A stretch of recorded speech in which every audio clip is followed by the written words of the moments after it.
గోదావరి జలాల్లో తెలంగాణకు అన్యాయం జరిగితే అందుకు కారణం కేసీఆర్, హరీష్ రావే అని ఆరోపించారు సీఎం రేవంత్ రెడ్డి. ఈ అన్యాయానికి శిక్షించాల్సి వస్తే వాళ్ళిద్దరినే మొదట ఉరితీయాలని అన్నారు. దీనికి కౌంటర్ ఇచ్చిన హరీష్ రావు రేవంత్కు బ్యాగులు తప్ప బేసిన్స్ గురించి తెలియదన్నారు.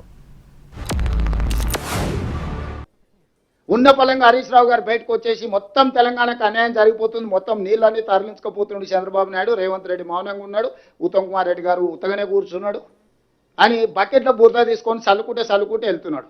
అయ్యా, ఈ పాపానికి పునాది వేసింది మీ మామగారు. ఆ రోజు నువ్వు మంత్రి, నువ్వే ఆ సమావేశంలో ఉన్నావు. అయితే గీతే ఎవరినైనా శిక్షించాలంటే చంద్రశేఖరరావు గారిని, హరీష్ రావు గారిని శిక్షించాలి. బేసిన్ల గురించి బేసిక్ నాలెడ్జ్ లేకుండా నిన్న రేవంత్ రెడ్డి గారు మాట్లాడారు.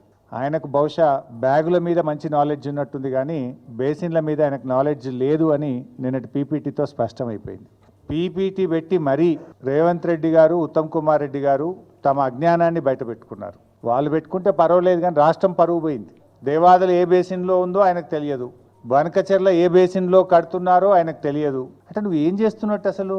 బనకచెర్ల ప్రాజెక్టు మీద ఆంధ్రప్రదేశ్ 6 నెలల నుంచి పనిచేస్తుంటే 6 నెలల నుంచి జీబీ లింక్ గురించి ఆంధ్రప్రదేశ్ కేంద్ర ప్రభుత్వానికి ఉత్తరాలు రాస్తూ, కేంద్ర ఆర్థిక మంత్రిని కలుస్తూ, కేంద్ర జలవనరుల మంత్రిని కలుస్తూ ఆంధ్రప్రదేశ్ ముందుకు పోతుంటే నేను అమాయకంగా ముఖ్యమంత్రి గారు అడుగుతాడు, బనకచెర్ల ఏ బేసిన్లో ఉంది అని అడుగుతాడు. అంటే నీకు ఎంత కమిట్మెంట్ ఉందో, నీకు ఎంత సిన్సియారిటీ ఉందో, 6 నెలల నుంచి నువ్వు ఎంత శ్రద్ధ పెట్టినవో తెలియకనే నేను బయటపడ్డది.